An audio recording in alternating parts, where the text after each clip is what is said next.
Hi guys, welcome back to the channel. I've been a little bit busy the last couple of, it's probably been about a week now since I last checked in. Been just cracking on, trying to get some stuff done on it as and where I can. A lot of it's been waiting for parts and material, unfortunately, but I have got quite a lot done. So today's episode is just going to be a little bit of a sort of quick update really. I'm not going to go into too much depth as to what I'm doing today. I'll just give you a bit of an overview because in all honesty I just need to crack on. I've got about 2-3 weeks to get it finished, so massively behind the schedule I wanted to be on, so I'm just going to crack on. So one of the things I've done is the pumps all mounted, all the riv nuts are in there, cables run for that, just got to terminate that goes up behind the dash so it could be on a switch. I've got my 2 holes here for my coolant lines, they go through. I've touched up all the paint and everything to stop everything rusting. Got my new position for the heater hose, that's all in place now. I really quickly just turned the washer jets round and moved the wiring just over to this side for now so it doesn't get stuck behind everything.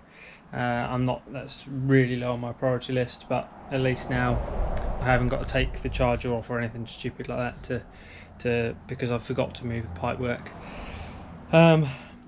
I've got a much longer belt now. This is way too long, but it's what I wanted, so I can play around, make sure my belt run misses everything.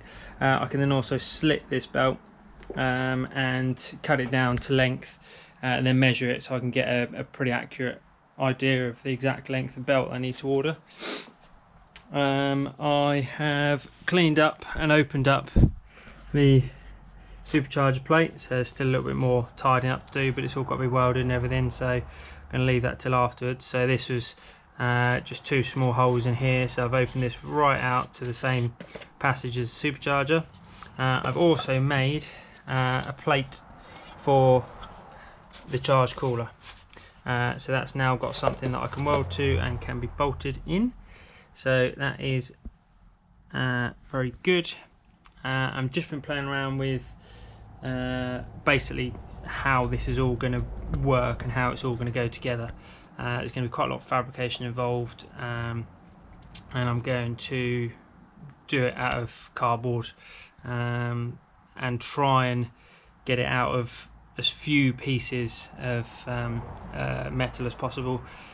Try and have as many folds as I can and less welds. Makes it stronger and less likely to leak. So that's going to be quite tricky trying to work that out, because it's not just going to be a simple box. It's going to be a bit of a funky shape. So yeah, just gonna have to try and figure that out. So just a quick overview of what I'm planning so far. So I've got a couple of these bends. So I've got 2 of these which are the same, the right diameter for the inlets, and I've got one that's bigger, so I can chop that up and make that into my carb pipe down here. So that's the plan. So with this, I've literally just sort of figured this out now. What I'm going to do is cut it there, because unfortunately it's not quite wide enough, set a bit in however much is needed, and then chop off, I think it worked out about 70mm off these, and then basically that's going to weld to there on each one, obviously independently, and we'll then create just a loop.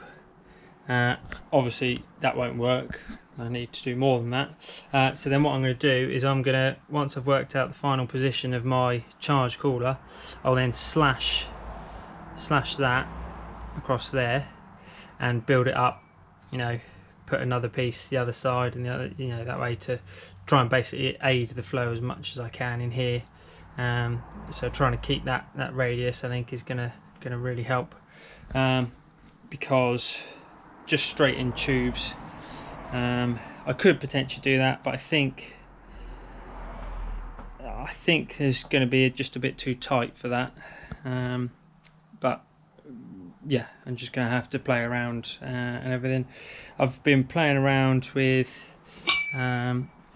working out orientation of stuff. I think at the moment I'm heading towards the idea of this being mounted along the lines of that. So then there's a sort of bit of a plenum underneath it. Won't be massive. And then with that like that, a bit more of an angle.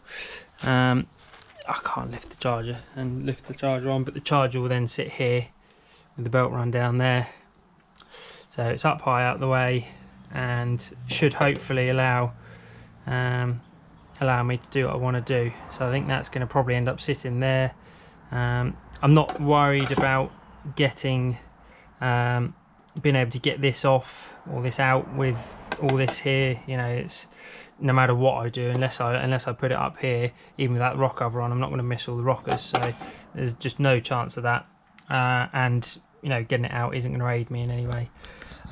One thing I do need to figure out is a way of being able to do the nuts up. So obviously if I'm boxing all this in, suddenly those two nuts in the middle there become very difficult to get to. They're not the easiest ones to get to anyway on a standard setup, so I just need to make sure whatever I do I can still get to them and do them up, because obviously if they're not done up it's not going to work. So yeah, that's going to be my challenge for now, I think.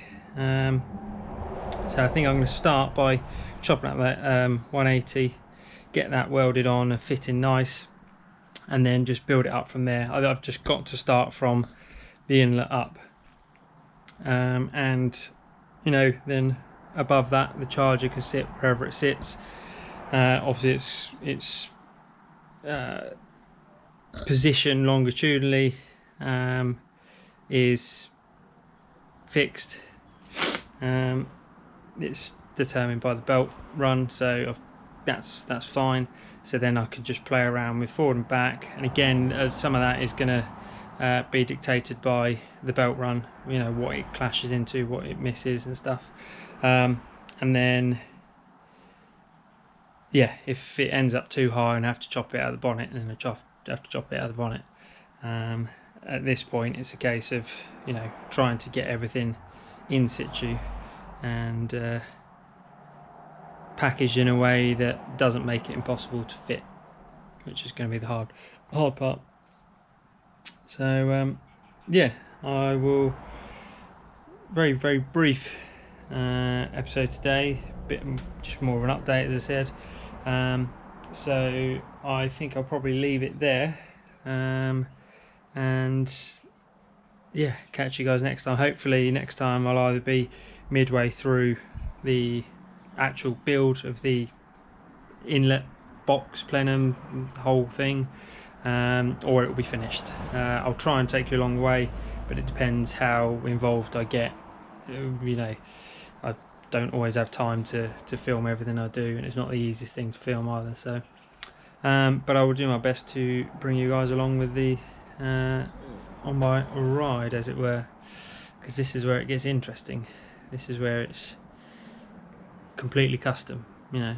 It's not something I can copy or get advice from someone else on. So it's yeah, this is ultimately the bit that I've been looking forward to and dreading at the same time, because fabrication isn't my forte necessarily. So it's all going to be interesting, and I'll probably end up learning quite a few new skills, which is always a good thing.